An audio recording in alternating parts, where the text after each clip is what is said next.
علی بھائی پہلا سوال ہی کریٹیکل ہے۔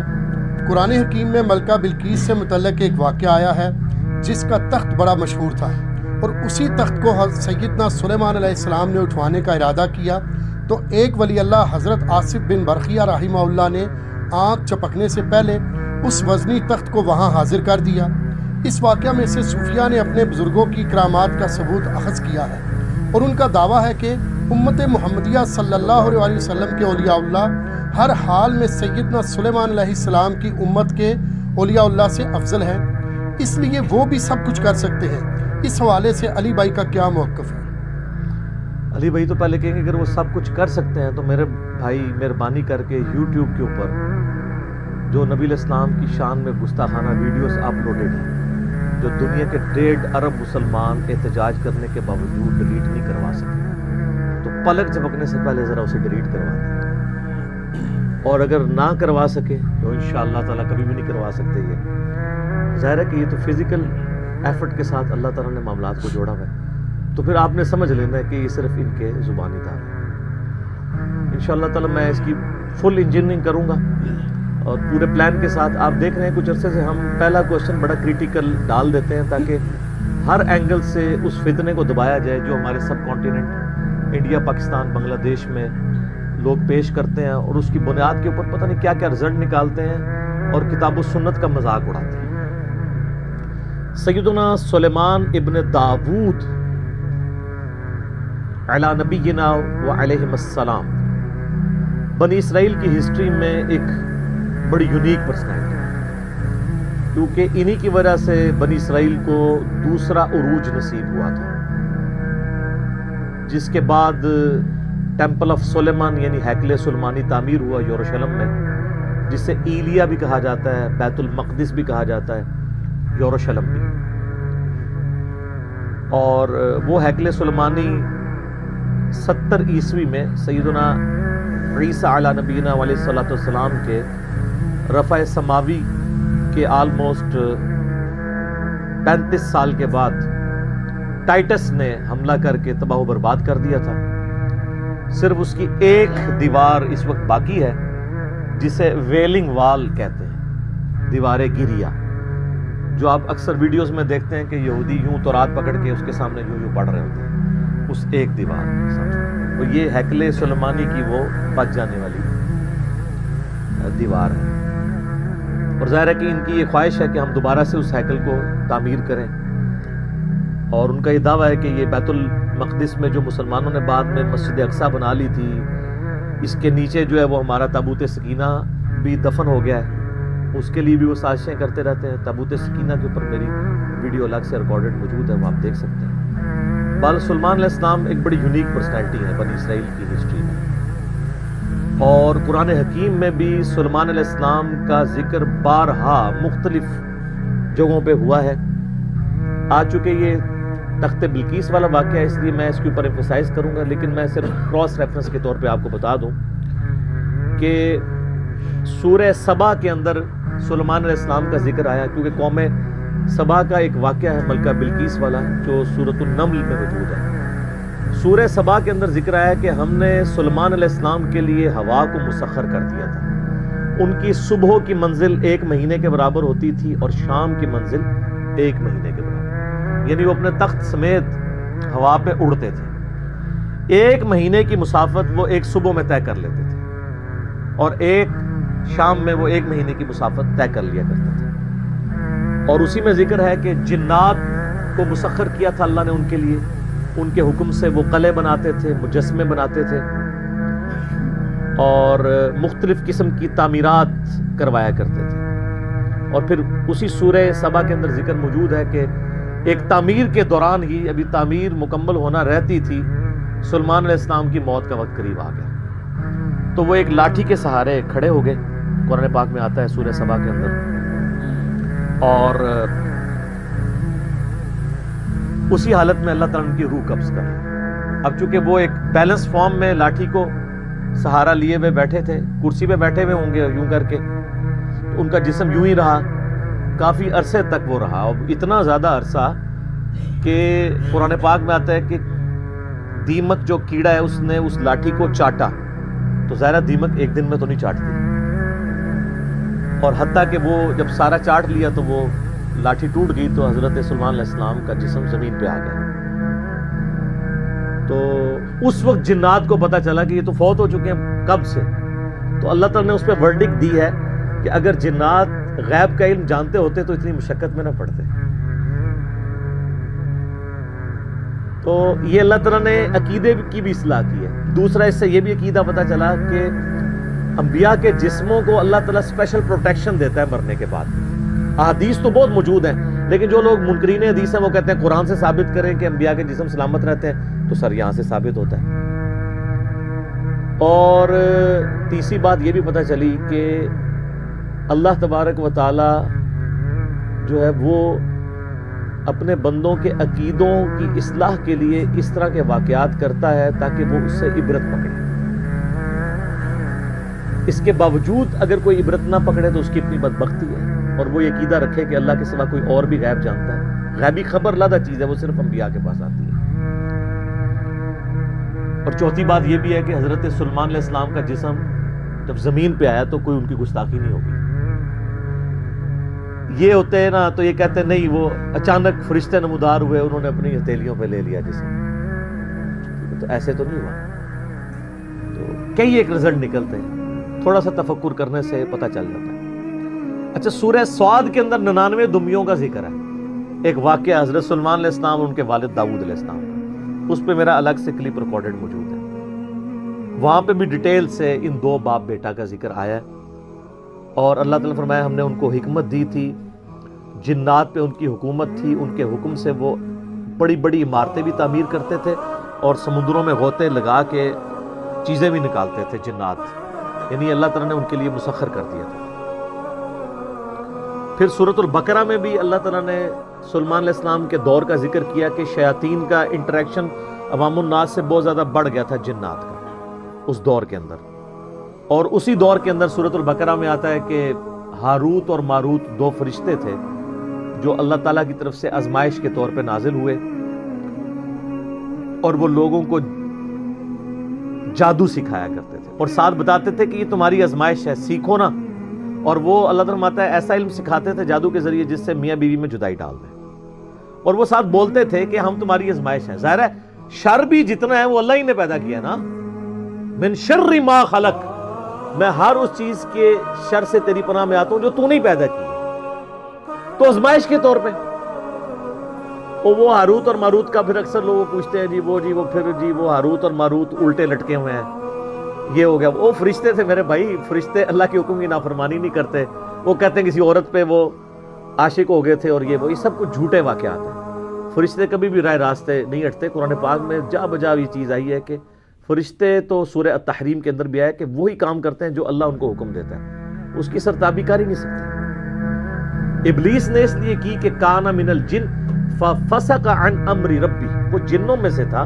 سورۃ الکہف کی آیت نمبر 50 میں آتا ہے اس لیے اس نے اپنے رب کی نافرمانی کی. اس نے حضرت آدم علیہ السلام کو سجدہ نہیں کیا, باقی سب فرشتوں نے کیا تھا. تو یہ آپ کو سورۃ البقرہ میں اس حوالے سے بھی ڈیٹیل مل جائے گی.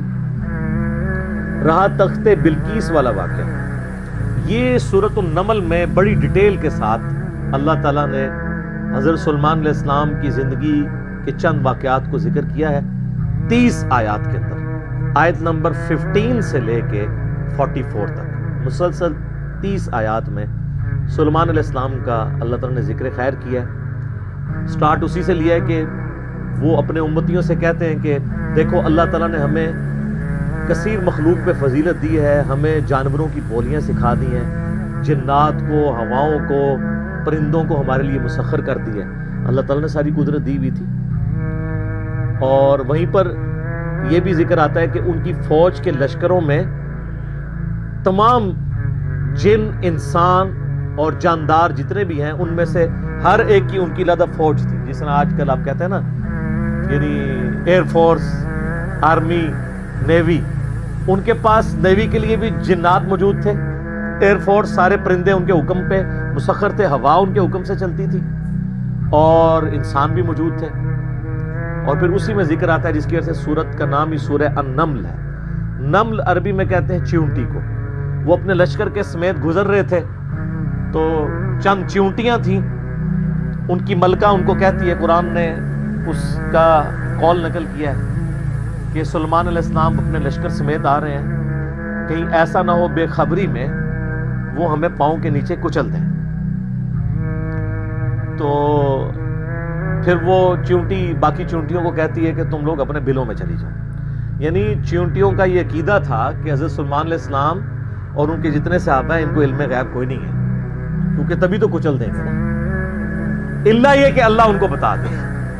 اچھا، آپ بزرگوں کے علم غیب لے کے بیٹھے ہیں، تو اس میں اللہ تعالیٰ نے سلیمان علیہ السلام کو اس چیونٹی کی بات سنوا دی، تو سلیمان علیہ السلام اس پر مسکرائے، اور مسکرا کے یہ نہیں کہا کہ مجھے علم غیب ہے، کہا کہ اللہ کا شکر ہے کہ اللہ تعالیٰ نے یعنی مجھے یہ کوالٹی دی ہے کہ اللہ تعالیٰ نے اس چیونٹی کی بات مجھے سنوا دی ہے۔ ہر جگہ آپ کو سلیمان علیہ السلام کا کریکٹر نظر آئے گا، گاڈ اورینٹڈ۔ ویسے یہودیوں میں ایک گروہ ایسا بھی ہے جو سلیمان علیہ السلام سے سخت نفرت کرتا ہے، اور بڑے بڑے ان کے اوپر سکینڈل بھی بنائے ہوئے ہیں انہوں نے، کیونکہ سلیمان علیہ السلام بڑے کٹر قسم کے موحد تھے، تو توحید و عظم نہیں ہوتی نا۔ ہر جگہ آپ کو نظر آئے گا سلیمان علیہ السلام جب بھی کوئی کام ہوتا ہے نا، اپنے تو کسی کمال کا ذکر ہی نہیں کرتے، وہ کہتے ہیں یہ اللہ نے مجھے آزمایا ہے، اللہ نے مجھے دیا ہے تاکہ میں اللہ کا شکر ادا کروں، اللہ مجھے جانچ رہا ہے کہ میں نے، وہ تو سینٹرڈ اراؤنڈ گاڈ، اور یہی ایک موحد کی نشانی ہوتی ہے۔ اور وقت کا پیغمبر تو امام الموحدین ہوتا ہے نا، تمام موحدین کا امام ہوتا ہے۔ تو وہ چیونٹی جو ہے نا، اس کی گفتگو حضرت سلیمان علیہ السلام سن کے مسکراتے ہیں اور پھر اللہ تعالیٰ کا شکر ادا کرتے ہیں کہ مجھے اللہ نے یہ کوالٹی دی ہے۔ اس کے بعد پھر ذکر آتا ہے کہ اسی دعا میں وہ کہتے ہیں کہ اے اللہ مجھے بخش دے، مجھے اپنی رحمت سے اپنے نیک بندوں میں داخل فرما، اور یہ جو تو نے مجھے اس طرح کی نعمتیں دی ہیں تو مجھے اس قابل بنا کہ میں تیری نعمتوں کا شکر ادا کروں۔ اور یہاں کہتے ہیں بزرگوں کا کمال ہے، فلاں کی نگاہ کرم، حالانکہ وہ کہہ سکتے تھے میرے ابا جی دیاں دعاواں نے، انہوں دا فیض ہے، میں انہوں دا ہی مرید ہوں نا۔ ابا وہ ہے بھی تھا، داؤد علیہ السلام پیغمبر تھے، سب کچھ گاڈ اورینٹڈ ہے۔ ایک پیغمبر کا باپ بھی پیغمبر ہے تو وہ اپنی کسی کوالٹی کو اپنے پیر کی طرف منسوب نہیں کر رہا، جو واقعی جینون پیر ہے اللہ کی طرف منسوب کر رہا۔ اسی لیے تو آپ کو کہا جاتا ہے نا کہ آپ قرآن میں ڈائریکٹ نہیں پڑھنا، آپ گمراہ ہو سکتے ہیں، کیونکہ آپ یہ سوچیں گے نا۔ تو اس لیے تو ہم کہتے ہیں مرنے سے پہلے اے مسلمان کر لے اس پہ غور، کتابوں کا خدا اور ہے، بابوں کا خدا اور جب تم غور کر لو اس کے بعد ایک بار یہ بھی کہنا کہ نہ میں وہابی نہ میں بابی، میں ہوں مسلم علمی کتاب، نہ ہم سو کالڈ وہابی ہیں، کوئی علمی بات کرے تو اس کو کہتے ہیں یہ وہابی ہے، اور نہ ہم بابوں کا دفاع کرنے والے بابی ہیں، ہم علمی کتابی مسلم ہیں الحمدللہ۔ اچھا، وہ سورہ نمل میں پھر آگے چلتا ہے کہ حضرت سلیمان علیہ السلام اپنے دربار میں بیٹھے ہوتے ہیں، اب سارے ان کے کمانڈر حاضر ہیں، جنوں کا کمانڈر بھی ہے، اسی طریقے سے انسانوں کے کمانڈر بھی، سارے ان کے سردار وہاں پہ جمع ہیں۔ تو جو ان کی ایئر فورس کا کمانڈر تھا نا، وہ ہدہد ایک پرندہ ہے جس کی بڑی خوبصورت سی کلگی ہوتی ہے، جیسے مرغے کی ہوتی ہے، اور بڑا ایکسٹرا آرڈنری پرندہ ہے۔ آپ جا کے گوگل پہ سرچ کریں، یوٹیوب پہ اس کی ویڈیوز دیکھیں کہ اللہ نے اس کو کیا صلاحیتیں دی۔ وہ ان کا سمجھ لیں ایئر فورس کا چیف تھا۔ تو آپ نے فرمایا وہ کدھر غائب ہے، اور پھر ساتھ فرمایا کہ وہ اپنی غیر حاضری کی کوئی جسٹیفیکیشن مجھے پیش کرے، اور اگر اس نے کوئی ایسی جسٹیفیکیشن نہ پیش کی کہ وہ میرے دربار سے غائب کیوں ہے، تو میں اسے سزا دوں گا یا میں اسے ذبح کر لوں گا۔ بس یہ آپ ورڈک بولتے ہیں تو تھوڑی دیر بعد ہدہد آ جاتا ہے اور وہ اپنی جسٹیفیکیشن پیش کرتا ہے۔ اب ظاہر ہے وہ میں نے بتایا کہ سورہ نمل میں ہی آتا ہے کہ اللہ تعالیٰ نے جانوروں کی بولیاں سکھا دی تھی۔ تو حضرت سلیمان علیہ السلام مجھ سے پوچھتے ہیں کہ بتاؤ سر پھر ہدہد دیکھیں کتنا پکا مواحد سی۔ وہ کہتا ہے کہ اے سلیمان علیہ السلام میں آپ کے لیے ایک ایسی خبر لے کے آؤں جو آپ کے علم میں بھی نہیں ہے۔ بابی نہیں تھا ہدہد، ہاں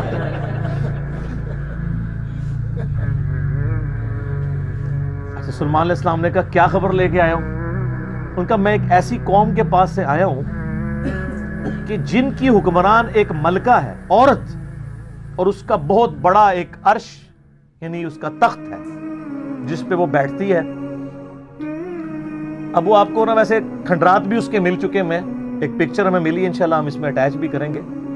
آلموسٹ سمجھ لیں وہ کوئی آج کے دور کے اعتبار سے آپ دیکھ لیں کوئی 50 فٹ چوڑا اور لمبائی میں تقریباً 100 فٹ اور اونچائی میں بھی تقریباً 50 فٹ کے برابر مختلف اقوال ملتے ہیں. یعنی ایک اچھا خاصا بڑا اس کا تخت تھا جس پہ اس کے سارے وہ سردار ارد گرد بیٹھتے تھے، اور وہ پتھر کا بنا ہوا بڑا سا. ان کا میں نے ایک عورت دیکھی ہے، تو وہ آپ کے علم میں نہیں ہے کہ وہ حکومت کر رہی ہے ان پہ، اور بڑا اس کا ایک تخت ہے، اس کے کئی سردار ہیں، اور شیطان نے ان کے برے اعمال ان کی نظر میں سنوار دیے ہیں. وہ اللہ کو چھوڑ کے سورج کی پوجا کرتے ہیں. سر ایک ہدہد کو بھی ٹینشن ہے شرک کی. آپ ذرا یہ دیکھیں، اسی لیے اللہ تعالیٰ نے فرمایا نا کہ قریب ہے کہ آسمان پھٹ پڑے اور زمین شک ہو جائے اور پہاڑ ریزہ ریزہ ہو جائے. ان دعوا للرحمن ولدا، جو رحمان کے لیے بیٹا تجویز کرتے ہیں، اگر یہ شرک کی تکلیف کا احساس یہ آسمان زمین اور پہاڑوں پہ ہو تو یہ بھی دب جائیں سے کہ اللہ کے لیے اس طرح کی باتیں لوگ کرتے ہیں. تو اور پھر وہ کہتا ہے کہ اب حدود کی بھی آپ تقریر دیکھیں جناب، کہ شیطان نے برے اعمال ان کی نظروں میں سنوار دی ہیں، اللہ کو چھوڑ کے وہ سورج کی پوجا کر رہے ہیں، حالانکہ عظمت اس اللہ کی ہے جو زمین و آسمان کا مالک ہے. ان کو تو چاہیے تھا اسے ہی سجدہ کریں، اور اس پہ آیت سجدہ بھی ہے. اللہ اکبر. سبحان الملک. تو اب حضرت سلیمان علیہ السلام چونکہ توحید کے امام ہیں، دنیا پہ اللہ تعالیٰ کے ریپریزنٹیٹو ہیں، جب وہ یہ بات سنتے ہیں نا تو کہتے ہیں میں تیری اس بات کی تصدیق کروں گا کہ تو سچ کہہ رہا ہے یا جھوٹا بہانا تو نہیں کہیں کر رہا تھا. ورنہ تو حضرت سلیمان علیہ السلام کہتے ہیں کہ ہاں مجھے تو پہلے علم غیب اللہ تعالیٰ نے دیا ہوا ہے، میں تو اتنی دوروں میں دیکھ سکتا ہوں. وہ تو اللہ دکھائے گا تو دیکھیں گے. حضرت سلیمان علیہ السلام نے ایک خط لکھا اور اس ہدہد کو کہا. اچھا یہ کوئی سٹوری نہیں ہے جو آپ کے علماء بیان کر رہے ہوتے ہیں، یہ ورڈ بائی ورڈ سورہ النمل آیت نمبر جو ہے وہ 15 سے لے کے 44 تک 30 آیات ہیں. جو چیز ان آیات سے ہٹ کے آئے گی میں اس کو مینشن بھی کروں. تو وہ خط لکھ کے دیتے ہیں کہ یہ خط لے جاؤ اور جا کے ملکہ جو ادھر کیا ہے، ملکہ بلقیس جو ہے یہ اسرائیلی روایتوں میں آتا ہے، قرآن میں صرف ایک عورت کا ذکر ہے کہ جو حکومت کرتی تھی. اور خط اس کو دے کے پھر دیکھنا اس کا کیا جواب دیتے ہیں. ہدہد جناب لے کے خط پہنچا ہے اور جا کے اب ہدہد ایک خط لے کے آ رہا ہو اور ملکہ کے وہ جا کے بیڈ روم میں سیدھا جا کے لینڈ کرتا ہے. کوئی سیکورٹی گارڈ کوئی کچھ نہیں روک سکتا، وہ کھڑکی سے آ کے اس میں لینڈ کر کے سامنے لا کے اس کے خط پھینکتا ہے. تو حضرت سلیمان علیہ السلام کا خط وہ کھولتی ہے تو وہ اس خط میں تو 2 ٹوک جملے لکھے ہوئے ہوتے ہیں، انہ من سلیمان و انہ بسم اللہ الرحمن الرحیم، اور تم سر تسلیم خم کر کے فوراً میرے پاس حاضر ہو جاؤ. بس یہ 2 لائنوں کا ایک جملہ ہوتا ہے. جب وہ اپنے سرداروں سے مشورہ کرتی ہے تو وہ کہتی ہے میرے پاس ایک معزز خط آیا ہے، اور یہ معزز خط سلیمان کی جانب سے ہے. انہو من سلیمان، سورہ النمل آیت نمبر 30. یہ واحد مقام ہے جہاں سورت کے اندر بسم اللہ شریف آئی ہے. ایک عزت والا خط آیا ہے. عزت والا وہ اس لیے کہتی ہے وہ اس کو پتہ چل گیا کہ غیر معمولی بندہ ہے کہ ہدہد جس کا خط لے کے آ رہا ہے میرے پاس. تو ظاہر ہے یہ کوالٹی تو اس کے پاس نہیں تھی کہ یہ کوئی کتنا بڑا بادشاہ ہے کہ جس کو اللہ نے یہ حکومت دی ہے کہ جانوروں پہ بھی اس کی حکومت ہے. تو وہ کہتی ہے کہ ایک معزز خط میرے پاس آیا ہے جو سلیمان کی جانب سے ہے اور وہ اللہ کے نام سے شروع ہو رہا ہے. اس سے یہ سنت ٹھہری کہ جب آپ کوئی خط لکھیں کسی کو تو بسم اللہ سے اس کا آغاز کریں، اور اس میں یہ ہے کہ سر تسلیم خم کرو اور میرے پاس حاضر ہو جاؤ. تو وہ اپنے سرداروں سے کہتی ہے کہ میں تمہیں پتہ ہے کہ میں کوئی کام اس وقت تک نہیں کرتی جب تک کہ میں مشورہ نہ کر لوں. ہر معاملے میں تم سے میں مشورہ کرتی ہوں. قوم سبا کی وہ ملکہ تھی، تو مجھے بتاؤ تم مجھے کیا مشورہ. تو سردار تو آپ کو پتا ہے جو ان کی تو ایک خاص جنگجو نیچر ہوتی ہے. انہوں نے کہا ہم تو بڑے طاقتور ہیں، بڑے زور آور ہیں، ہم ہر طرح کے بادشاہ کا مقابلہ کر سکتے ہیں، آپ ہمیں حکم دیں دیکھی جائے گی. لیکن وہ تو سمجھدار ہوتی ہے.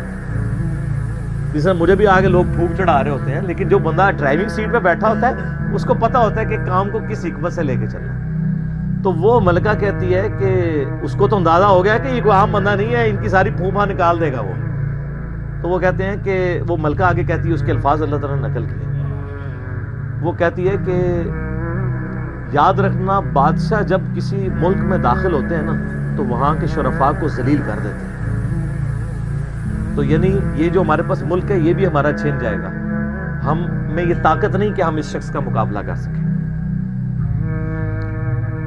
یہاں پہ بھی آپ دیکھ لیں انگریزوں نے یہ کیا نا، جب انگریز یہاں حکومت میں ہے نا، سب سے زیادہ ذلیل انہوں نے کیا ہے خاندان مغلیہ کو، اس لیے کہ وہ یہاں پہ رولرز تھے. تو انہوں نے کہا پہلے تو جناب ان کو اتنا ذلیل کرو نا، کیونکہ ان کے اندر جراثیم موجود ہیں حکومت کرنے کے، ان کو تو ذلیل و خوار کرو. تو وہ ملکہ کی بات یونیورسل ٹروتھ اللہ نے نقل کیا کہ جب بادشاہ داخل ہوتے ہیں تو وہاں کے شرفاء پھر سب سے پہلے وہ ذلیل ہوتے ہیں. تو وہ کہتی ہے کہ اس میں جلدی نہیں ہمیں کرنی چاہیے، میں سلیمان کو نا کچھ گفٹ بھیجتی ہوں اور میں دیکھتی ہوں کہ اس کے رسپانس میں وہ کیا کرتا ہے. تو پتہ چل جائے گا کہ وہ واقعی ایک دنیا دار بادشاہ ہے یا اللہ کا ریپریزنٹیٹو ہے. یہ اس نے چیک پوائنٹ رکھا کہ اگر دنیاوی بادشاہ ہوا تو دنیاوی بادشاہ پرانے زمانوں میں دوسرے ملکوں پہ کیوں حملہ کرتے تھے؟ تاکہ ان سے ان کی دولت ہتھیائے. تو اگر ہم جزیہ دینے پہ آمادہ ہو جائیں اور سالانہ ہم ایک رقم مقرر کر لیں گے اتنا آپ کو ٹیکس یا جزیہ دیا کریں گے تو وہ ٹل جائے گا. تو وہ بڑے زیادہ تحائف دے کے نا ایلچی روانہ کرتی ہے سلیمان علیہ السلام کے پاس. اور وہاں پہ سلیمان علیہ السلام کے پاس جب وہ ایلچی پہنچتے ہیں تو سلیمان علیہ السلام تو اسٹریٹ فارورڈ ان کو جواب دیتے ہیں کہ مجھے جو کچھ اللہ نے دیا ہے تمہاری یہ دنیا کی حقیر دولت اس کے مقابلے میں کچھ نہیں ہے. مجھے تو اللہ نے کیا حکومت دی ہوئی ہے. ٹھیک ہے، تو بلکہ سورہ نمل میں اللہ تعالیٰ نے ان کی دعا بھی نقل کی ہے. سلیمان علیہ السلام کہتے ہیں اللہ مجھے ایسی حکومت دینا جو میرے بعد پھر کسی کو نہ ملے.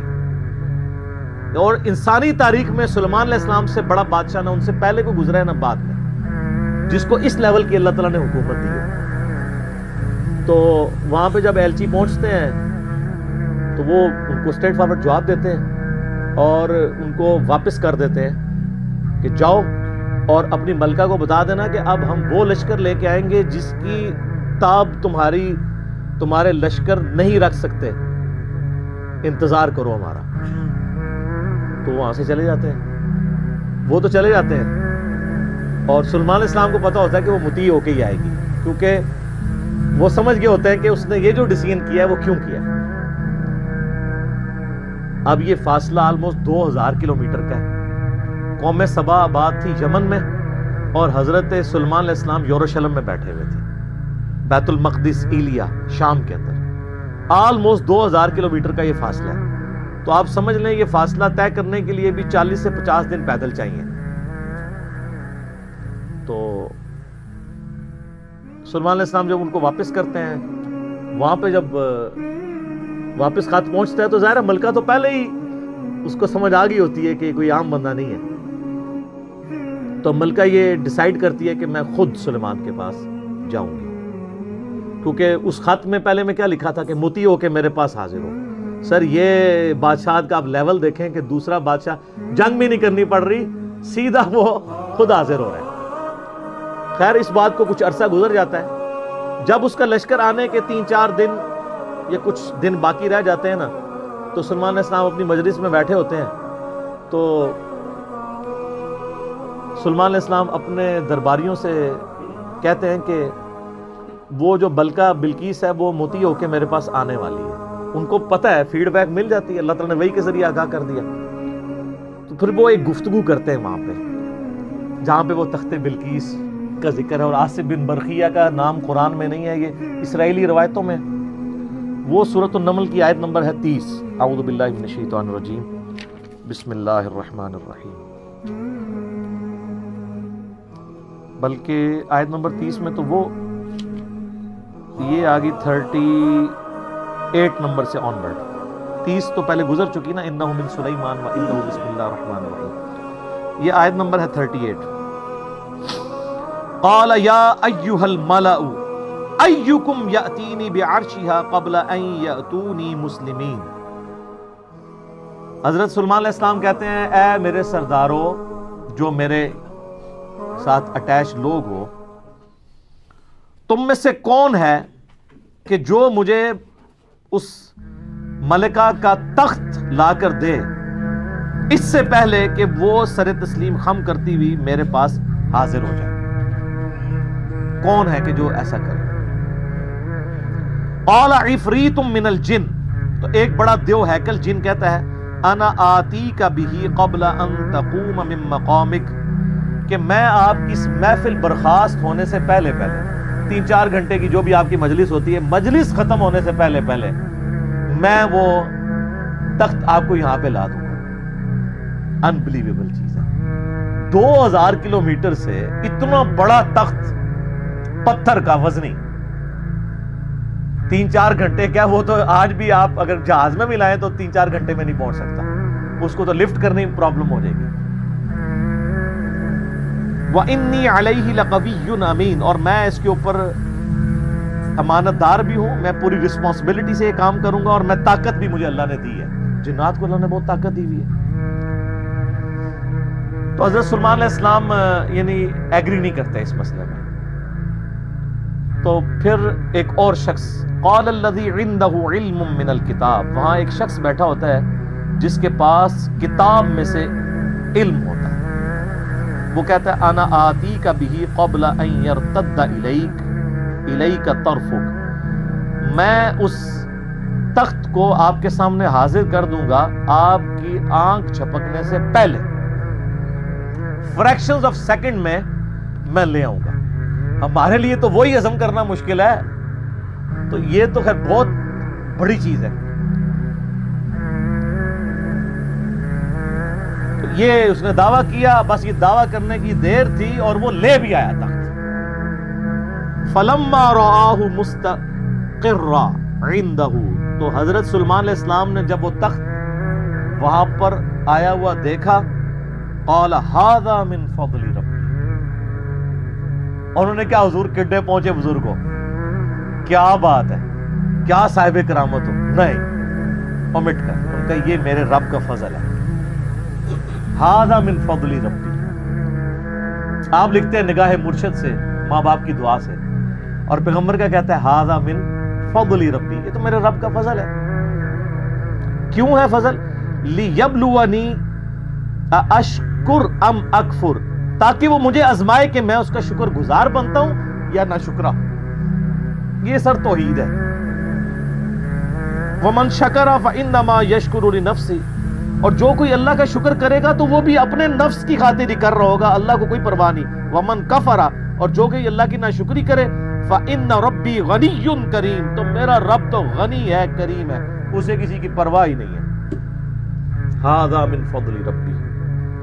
اچھا اس کے بعد پھر آتا ہے کہ وہ ملکہ جب آئی، حضرت سلیمان علیہ السلام نے کہا کہ نا اس تخت کی حیت بدل دو، ڈیزائننگ اس کی تھوڑی سی چینج کر دو، جو اس کے اوپر کوئی پھول بوٹے لگے ہوئے تھے تھوڑا سا اسے ٹیمپر کرو، اور میں دیکھوں گا کہ وہ پہچانتی ہے اپنے تخت کو نہیں کہ نہیں پہچانتی.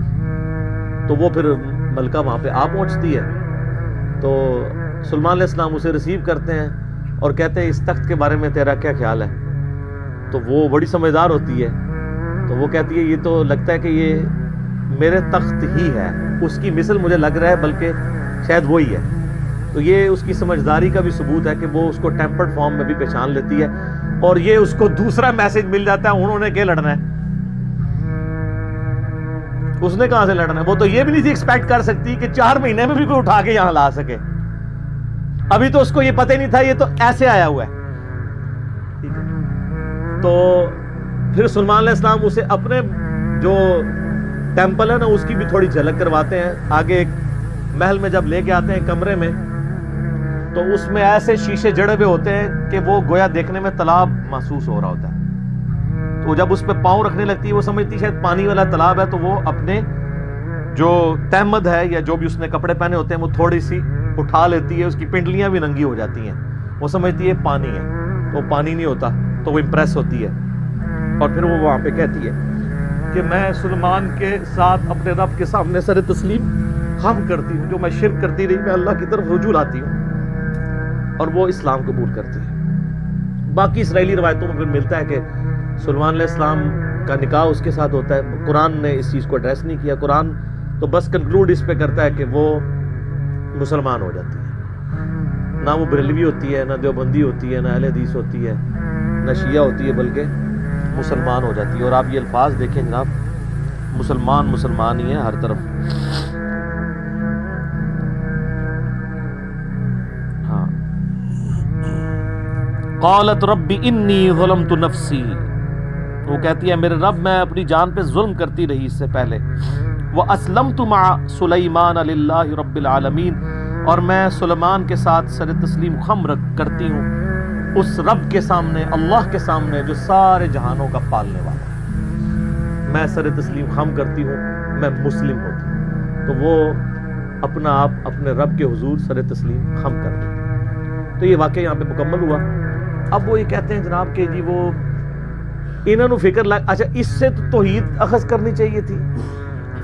یہ چکر میں پڑ کے وہ کہتے ہیں وہ بندہ لبو کیڑا جائے جنہیں اینج کر کے تخت لے کے آئے. وہ بندہ اگر امپورٹنٹ ہوتا نا تو اللہ تعالیٰ اس کی تعریف وہاں پہ بیان کرتا. اس کے تو فوراً ساتھ ھذا من فضل ربی آ گیا. وہ کہتے ہیں جی کوئی ولی اللہ تھا تو اب اس کا مطلب ولی اللہ یہ سب کچھ کر سکتے ہیں. اچھا جی تو پھر کیا کریے جو کر سکتے ہیں؟ تو وہ کہتے ہیں آپ رفع دین کرنا چھوڑ دیں چونکہ ایسے ولی اللہ رفع دین نہیں کرتے. یہی کچھ کہنا چاہ رہے ہوتے ہیں نا آپ. جو ہے ایاک نعبد و ایاک نستعین پڑھنا چھوڑ دیں، آپ ان بابوں کو پکارنا شروع کر دیں. یہ کہنا چاہ رہے ہوتے ہیں وہ اصل میں. تو تواڈے اوتے اللہ نے بلا چھڑ دیتی ہے. ہن تک تواڈے نال ہوندی کیا ہے؟ میں ہن دی انجین نہیں کر لگا،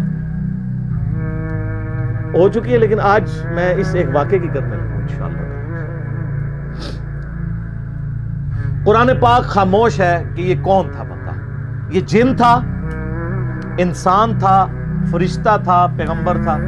کہا وہاں پہ ایک شخص تھا جس کے پاس کتاب کا علم. قرآن کی روح سے تو کتاب کا علم جو ہے نا وہ پیغمبر کو دیا جاتا ہے.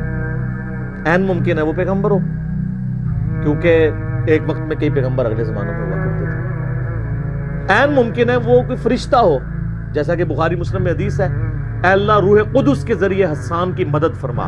حسان ابن ثابت شعر کہتے تھے تو اللہ تعالیٰ کے حضور نبی علیہ السلام نے دعا کی کہ جبرائیل علیہ السلام کے ذریعے اس کی مدد فرما. جس طرح قرآن پاک میں آتا ہے عیسیٰ علیہ السلام کی اللہ نے مدد کی تھی روح قدس کے ذریعے کہ وہ مٹی کی مورت میں پھونک مارتے تھے وہ پرندہ ہو جاتی تھی. مادرزاد اندھے اور کوڑیوں پہ ہاتھ پھیرتے تھے تو اس کو شفا ہو جاتی تھی. روح قدس کے ذریعے حضرت عیسیٰ علیہ السلام کی مدد کی گئی.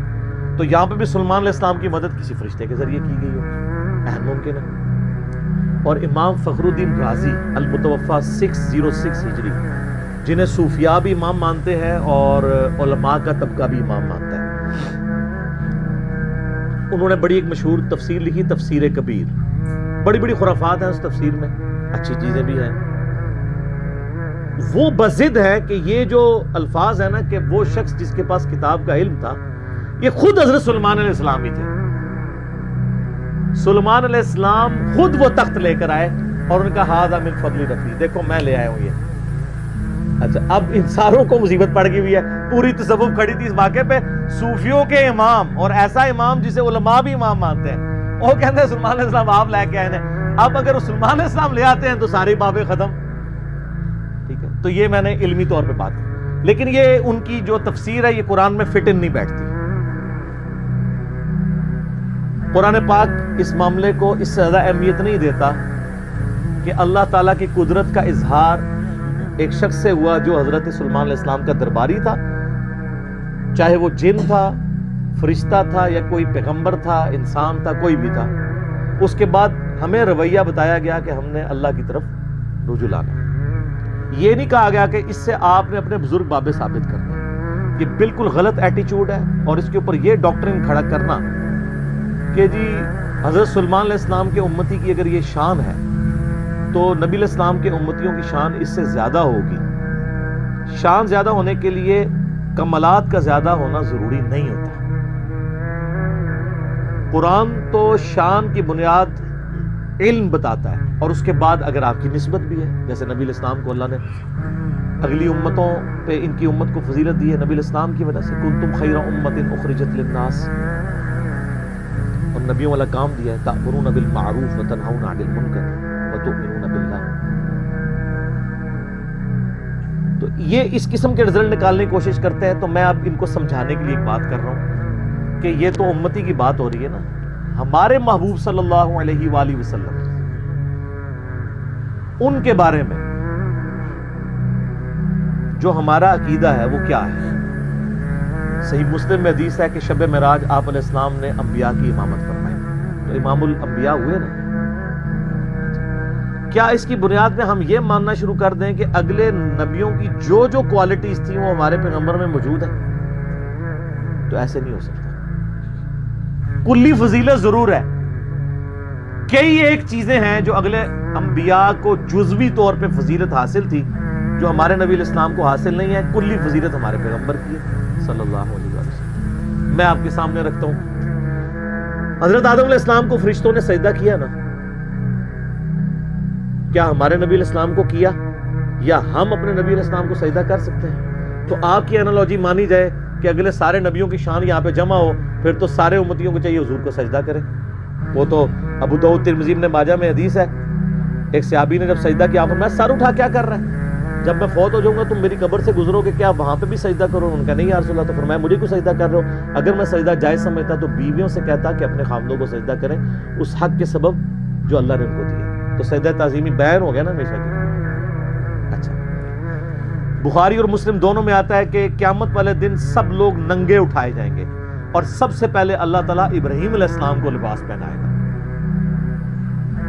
تو یہاں پہ ابراہیم علیہ السلام کی جزوی فضیلت ہے. بخاری مسلم دونوں میں حدیث ہے کہ قیامت والے دن جب اللہ تعالیٰ مجھے اٹھائے گا تو میں دیکھوں گا کہ موسیٰ علیہ السلام مجھ سے پہلے ہی اللہ کے عرش کا پایا تھامے ہوئے کھڑے ہیں. مجھے نہیں پتا کہ ان پہ قیامت کی بے ہوشی طاری نہیں ہوئی یا مجھ سے پہلے اللہ نے ان کو زندہ کر دیا. اس بے ہوشی کے سبب جو دنیا میں اللہ کی تجلی کی وجہ سے ہوئی تھی. یہاں پہ موسیٰ علیہ السلام کو جزوی فضیلت حاصل. عیسیٰ علیہ السلام بغیر باپ کے پیدا ہوئے ہیں. یہ تو سب سے بڑی پھکی اور اینٹی وینم اور علمی الزامی جواب ہے. تو یہ ان کی فضیلت ہے نا. یہ فضیلت آپ ہمارے نبی علیہ السلام کے لیے ثابت کر سکتے ہیں؟ باقی تو سب کچھ کھینچتے رہو گے, کچھ کر لو گے, ایسا کیا کرو گے؟ اور اس سے بڑی بات, ہمارے نبی علیہ السلام کو موت آ چکی, اللہ کی جنتوں میں زندہ ہے. عیسیٰ علیہ السلام آج تک نہیں مرے, ان کو موت نہیں آئی. وہ تو رفع سماوی ہوا نا, وہ اپنی سیکنڈ ڈیسینڈنگ کے اندر اللہ تعالیٰ وہ یہاں پہ اس امت میں آئیں گے اور زندگی گزار کے فوت ہوں گے. تو حضرت عیسیٰ علیہ السلام تو ابھی تک زندہ ہے. تو اب یہ فضیلت نبی علیہ السلام کو آپ دیں گے؟ تو یہ کوئی طریقہ نہیں ہوتا اینالوجیز بنانے کا. اگر نبی علیہ السلام کے ساتھ اینالوجیز نہیں بنا سکتے تو باقی تو پھر چھڈ ہی دو نا. ان کے امتیوں کی بنیاد بنانا تو بڑی دور کی بات ہے. جو چیز ثابت ہوگی وہ ہم مانیں گے. سلیمان علیہ السلام کا وہ امتی تھا یا کوئی فرشتہ تھا یا جن تھا یا صحابی تھا, وہ کام کر دیا, وہ تو ہمارے پاس ثابت ہو گیا. آپ اپنے بابوں کے بارے میں جو جھوٹے کلیم کر رہے ہیں نا, وہ آپ کو ثابت کرنے کے لیے لانا پڑے گا. اور آج کل تو بڑا آسان دور ہے, کہتے ہیں دنیا اولیاء اللہ سے خالی نہیں ہے. ایک ولی بھی نہیں پہ لبدا تو جس کو ہم BBC, CNN, Al Jazeera, Geo, ARY, Dunya TV کے سامنے لے کے آئیں اور ساری دنیا کو بابوں کا پجاری بنا لیں, جو آپ بنوانا چاہتے ہیں بابی بنا لیں تو لے آئیں. ہم اس کے سامنے وہ یہ اس میں سے کوئی کام کر کے بتائیں. کہتے ہیں نا جناب بزرگ سب کچھ کر لیتے ہیں اور ان کے پاس بڑی بڑی کوالٹیز ہوتی ہیں. مجھے بتائیں دنیا کا کوئی بزرگ جو ہے آپ کے سامنے ہوا میں اڑے, ویسے تو انشاءاللہ نہیں اڑے گا میڈیا کی برکت سے, پرانے بھی کوئی نہیں سر اڑے ایویں گپا ہی نہیں. اگر وہ ہوا میں اڑے اور وہ آپ کو کہے کہ جی یہ اڑنا اس بات کی دلیل ہے کہ 2 + 2 5 ہوتے ہیں, آپ مان لیں گے؟ کیوں؟ کیونکہ آپ کو یہ بات پتا ہے کہ 2 + 2 4 ہوتے ہیں. اس کا یہ کرتب مجھے اس بات پہ نہیں ابھار سکتا کہ میں 2 + 2 کو 5 کو. تو سر ان کے کرتب ہمیں اس بات پہ ابھار سکتے ہیں کہ ہم قرآن و سنت کو چھوڑ کے ان کے پیچھے لگ جائیں. تو تف ہے ایسے بندے کے اوپر جو 2 + 2 4 والی حیثیت بھی قرآن و سنت کو نہ دے. اسی لیے تو ہم کہتے ہیں نا, مرنے سے پہلے اے مسلمان کر لے اس پہ غور. کتابوں کا خدا اور ہے, بابوں کا خدا اور. یہ کتابی بات ہے. اور یہاں تو کتنے لوگ ہیں جو ایلوژن کر دیتے ہیں. یہ ڈیوڈ کاپرفیلڈ کو ذرا آپ یوٹیوب پہ جا کے دیکھیں, کرس اینجل کو دیکھیں, کبھی وہ پانی پہ چل رہا ہے, کبھی دیوار پہ چڑھ کے بتا رہا ہے, کبھی ہوا میں اڑ کے, وہ سارا ایلوژن ہی کیا ہوا ہے اس نے, وہ پورا دھوکہ ہے, اس کی بھی ویڈیوز رکھی ہیں کیسے کر رہے ہیں. اللہ نہ کرے پاکستان آ جائے تو سارے مولویاں اور پیراں دی دکاناں بند, سارے دربار اجڑ جان گے. آپ دیکھ لیں وہ جو کچھ کر کے بتا رہا ہے. کیوں؟ لوگ کہیں گے آپ کے بابوں کی تو کتابوں میں لکھی ہوئی ہیں, جعلی کتابیں باتی ہیں, یہ تو ہم سامنے دیکھ رہے ہیں. تسی آؤ تو کر کے دسو نا جناب. میں نے ان کو بہت بڑی بات کی ہے. یہ تو کہتے ہیں نا یہ ہمارے بزرگ جو ہے دلوں کا حال جان لیتے ہیں. میں نے ان کو کہا کہ یہ تو بہت دور کی بات. میں اپنا مشین ڈیزائن کا فارمولہ یا میکینکس اور مٹیریلز کا فارمولہ لکھ کے دیتا ہوں, کوئی بزرگ مجھے وہ لکھا ہوا دیکھ کے پڑھ کے بتا دے. اچھا یہ بھی مانتے ہیں نہیں پڑھ سکتا, اس میں اتنے زیادہ کوئی لیٹن کے الفابیٹ ہے, کچھ گریک کے الفابیٹس ہیں, جس نے وہ سیکھا نہیں ہوا وہ تو اس کو بتا ہی نہیں سکتا. ابھی تو میں یہ کہہ نہیں رہا کہ وہ بتائے کہ یہ فارمولہ کس چیز کا, یہ تو بالکل نہیں بتا سکتا, صرف پڑھ کے بتا دے. تو وہ کیسے کوئی اس طریقے سے معاملات کر سکتا ہے؟ سب کچھ جھوٹ کے اوپر چل رہا ہے. باقی اگر آپ نے منوانا ہے تو اے کوڑا تے اے میدان ہو. میں ان کو بار بار کہہ رہا ہوں آپ کی بزرگی ہم نے چاٹنی ہے, بلکہ میں اپنے بارے میں کہتا ہوں اگر میں بزرگ ہوں اور میرے پاس یہ کوالٹیز ہے تو مجھے مر جانا چاہیے. اور جس طرح ایک بابا جی کہتے ہیں نا, اوے امت مر جائے حضور دے خاکے پہ بن دے جے. امت تے سر بعد وچ مرے, پہلے تے او مرے نا جنہاں بارے تہاڈا عقیدہ ہے کہ وہ دنیا کا نظام چلا رہے ہیں, وہ کیوں نہ پہلے مرے جس کے پاس اختیار بھی ہے کہ وہ یوٹیوب سے وہ ویڈیوز نہ گستاخانہ ڈیلیٹ کرا سکے. تو آپ کو یہ کہنا چاہیے سب سے پہلے ہمارے وہ بزرگ مر جائیں کہ بزرگی وہ کلیم کیے ہوئے ہیں, اور یوٹیوب پہ نبی علیہ السلام کی گستاخانہ ویڈیوز اپلوڈڈ ہیں, ہم نہیں ڈیلیٹ کروا سک رہے. میں اپنے اوپر کہتا ہوں مجھ پہ لعنت ہو کہ اگر میرے پاس یہ اختیار ہو اور میں ویڈیوز نہ ڈیلیٹ کروا سکوں. اور آگے اس کو آپ خود اپلائی کر دیں جس کے اوپر کروانا ہے. یہ باتیں کرنا آسان ہے نا, تو یہ کر کے بتائیں. اور جی وہ کہتے ہیں جناب وہ جی نگاہ مارتے ہیں, ایسے نگاہ اٹھاتے ہیں جناب عرش پہ, نیچے تکتے ہیں جناب 7 زمینہ, تیل بھی کراس. اے تیل دے نہ گھاٹے فٹ ہو گیا جی. تیل کسی بزرگ نے نہیں دریافت کیتا یار. یعنی کتنے انرجی کرائسس ہیں پاکستان کے اوپر. دنیا میں بھی جو پہلا تیل کا کنواں ہے اس کو بمشکل 200 سال ہوئے ہوں گے. پنسلوینیا میں امریکن سٹیٹ میں سر ایڈون نے دریافت کیا. داڑھی تھی ان کی پوری مٹھی تھی لیکن مسلمان نہیں تھے. کسی بزرگ نے نہیں تیل دریافت کیا. تو یہ کیا زمین کے اندر 7 زمینوں کے نیچے جا کے دیکھتے رہے, تیل نظر ہی نہیں آیا انہوں. کہانی جھوٹ. وہ ہمارے پاس ایک ہمارے محلے دار ہے نا, وہ کہتے ہیں جناب وہ میں نے تو آئے دن داتا صاحب آ کے منو ملتے ہیں. میں کہا سر جب ہوں آون نا تو تسی پڑھنا لا حول ولا قوت الا باللہ. اگر غائب ہو گئے تو شیطان ہے, اگر وہ جمے رہے تو بزرگ نے. کہتا نہیں تو استغفار گستاخی ہے. کیوں گستاخی ہے؟ بخاری مسلم کی حدیث ہے کہ جنت کے خزانوں میں سے خزانہ اللہ نے مجھے دیا ہے, لا حول ولا قوت الا باللہ. میں نے کہا میرے سامنے لا حول ولا قوت الا باللہ پڑھو, میں غائب نہیں ہوں گا. اعوذ باللہ من الشیطان الرجیم پڑھو, میں غائب نہیں ہوں گا. میں تو خوش ہوں گا. اگر کوئی اولیاء اللہ میں سے ہے تو وہ اسم اعظم سن کے تو خوش ہوگا, بلکہ بزرگوں کو حاضر کرنا ہو تو پڑھنا چاہیے لا حول ولا قوت الا باللہ. وہ خوش ہو کے حاضر ہو جائیں, اسم اعظم ہے نا یہ. تو چونکہ لا حول ولا قوت الا باللہ پڑھتے نہیں ہیں, وہ شیطان اندر غائب بھی نہیں ہوتا. کدے وہ کہتے ہیں خضر ہے, کدے کچھ کہتے ہیں, کدے کچھ کہتے ہیں, بالکل جھوٹ بولتے ہیں. اور پھر وہ لیم ایکسکیوز کیا دیتے ہیں, کہتے ہیں دیکھیں جی یہ موبائل انگریزوں نے بنایا ہے, اتنی دور سے سن لیتا ہے, تو اللہ کا ولی نہیں سن سکتا. دیکھیں ادھر جاؤ سر اسی تو ہم دیں گے, بزرگوں کو تو چھوڑ دیں. ایک عام انسان جانوروں سے تو افضل ہے نا. تو ان بزرگوں کے جتنے مریدین ہیں, یعنی آپ لوگ جو ہم سے آگے جھگڑتے ہیں, آپ جانوروں سے افضل ہیں نا. تو چڑیا تو اڑ لیتی ہے, آپ میں سے کون ہے جو اڑ سکے؟ بزرگ بھی نہیں اڑ سکتے اللہ کے فضل نال, تسی بھی نہیں اڑ سکتے. تو یہ کمپیریزن کروانا بالکل غلط ہے, کیونکہ اللہ تعالیٰ نے اس کو وہ کوالٹیز دی ہیں جو انسانوں کو نہیں دی. اور انسانوں کو ایسی کوالٹیز دی ہیں جو ان کو نہیں دی ہیں. تو جو اللہ نے جو کوالٹی دی اس فریم آف ریفرنس سے باہر نہیں کو نکل سکتا. اگر کہتا ہے اڑ سکتا ہے کوئی ان میں سے, تو قرآن میں یہ والا واقعہ تو آیا تخت بلقیس والا. آپ کو ہم کیسے چیک کریں؟ آ جاؤ سارے منارے پاکستان. لیکن ہمیں تو یقین ہے, جس طرح ہمیں یقین ہے 2 + 2 4 ہوتے ہیں, آپ کی شہادت کا بھی ہمیں یقین ہے. ہم پیراشوٹ گوروں کا بنایا ہوا آپ کو باندھ دیں گے, گوروں کا بنایا ہوا. یہ میں اس لیے کہہ رہا ہوں تاکہ پتہ چلے کہ ان بزرگوں کی کنٹریبیوشن کیا ہے, جو کہتے ہیں ہمارے پاس اتنے علوم ہیں, اور منارے پاکستان سے ان کو نیچے دھکا نہیں دیں گے. خود ہی بسم اللہ پڑھ کے, یا جو بھی, یا شیخ عبد القادر جنانی, یا وہ جو کہتے ہیں نہیں فلانے پیر صاحب اتھوں ٹرے تے اتھوں ٹری تے اتھوں پکڑ لیا, بلا لو سارے بابے نو تے چھال مارو, تو پورا پاکستان آپ کے پیچھے چلے گا اور مان لے گا.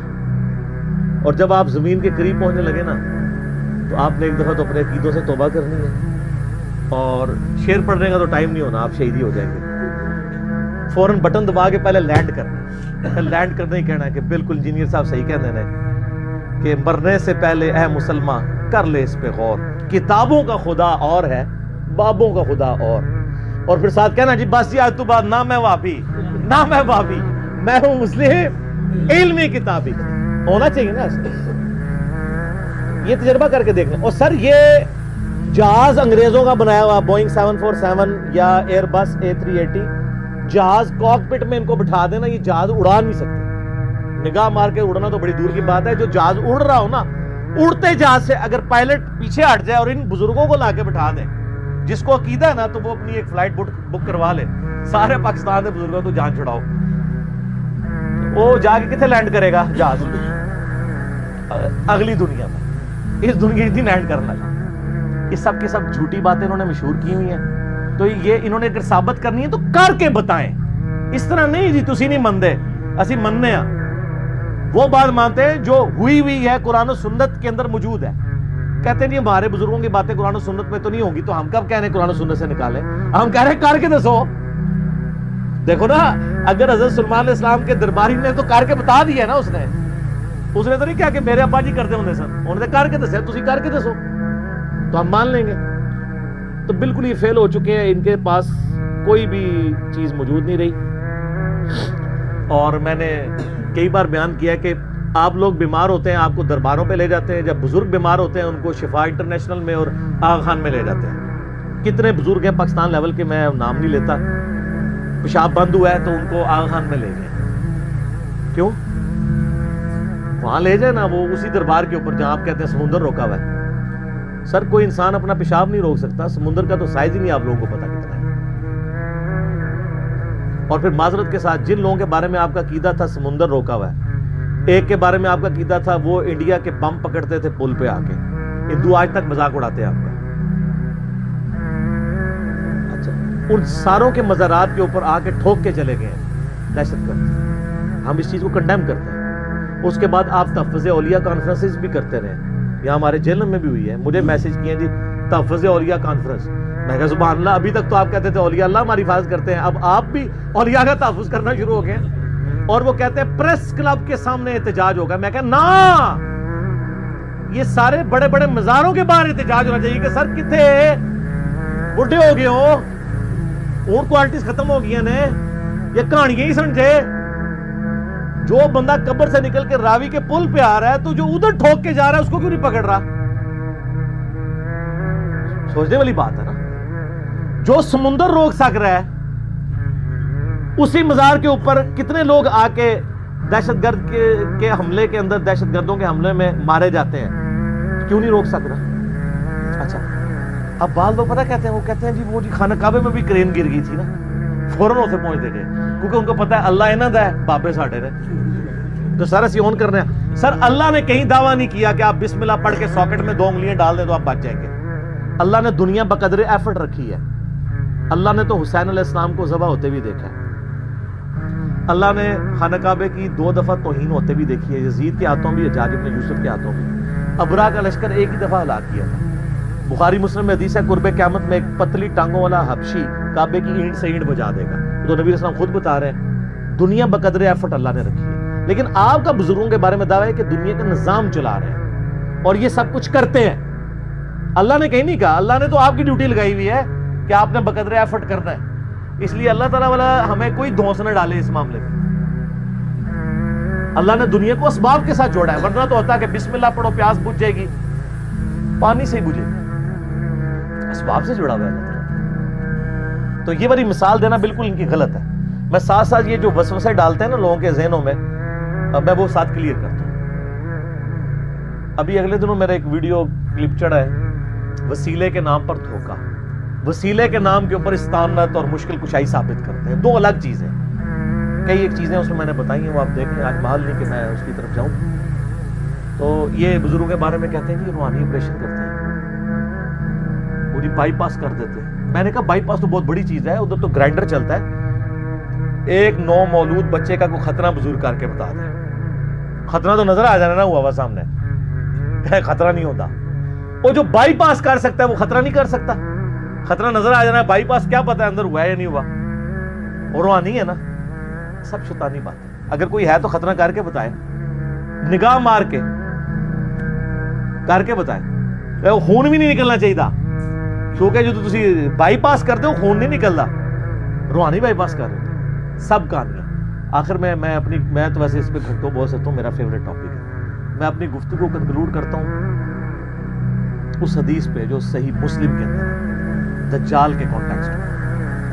نبی علیہ السلام فرماتے ہیں کہ قرب قیامت میں جب دجال آئے گا نا, اس کے ماتھے پہ کافر لکھا ہوگا, لیکن وہ کافر ڈائریکٹ نہیں لکھا ہوگا, کاف الف فا را.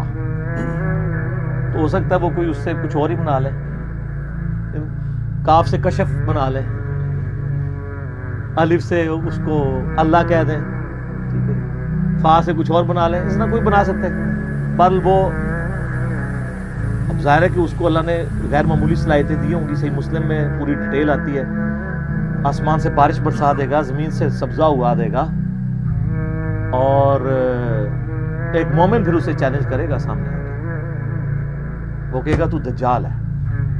وہ کہے گا میں اتنا کچھ کر رہا ہوں تو مجھے رب کیوں نہیں مانتے. وہ کہتا ہے, وہ کہے گا اس لیے کہ مجھے میرے نبی کی حدیث پہنچی ہے کہ تو دجال ہے. کرتب سے متاثر ہونے والا تو یہ بندہ نہیں ہوگا, قرآن و حدیث والا ہوگا نا, کتابی ہوگا نا. بابی ہوتا تو سیدھا انہوں ہی سجدہ کر دیتا. تو وہ کہے گا میں تجھے قتل کر دوں گا. وہ قتل کرے گا پبلکلی, اس کے 2 ٹکڑے کر کے ان ٹکڑوں کے درمیان چلے گا, اور پھر اسے ٹکڑوں کو جوڑ کے پھر زندہ کرے گا, اور کہے گا اب تو مجھے خدا مان, میں نے تجھے مار کے زندہ کیا. وہ کہے گا تیرے اس عمل نے میرے عقیدے میں ہی اضافہ کیا ہے کہ تو واقعی دجال ہے, کیونکہ نبی علیہ السلام نے فرمایا تھا ایک مومن کو قتل کر کے وہ دوبارہ زندہ کرے گا, اور دوبارہ اس کو قتل کرنے پر قادر نہیں ہوگا, تو دجال ہے. ہائے ہائے. حضور علیہ السلام فرماتے ہیں وہ اس وقت کا سب سے بہترین مؤمن ہوگا, سب سے بہترین شہید ہوگا. لیکن وہ کون سا ہوگا؟ کتابوں کا ماننے والا, باپوں کا ماننے والا نہیں. سر اس لیے ہم رو رو کے کہتے ہیں کہ مرنے سے پہلے اے مسلمان کر لے اس پہ غور. کتابوں کا خدا اور ہے, بابوں کا خدا اور ایک بار جھوم کے آپ نے میرے ساتھ نعرہ لگانا ہے کیا, نہ میں وابی نہ میں بابی, میں ہوں مسلم علمی کتاب.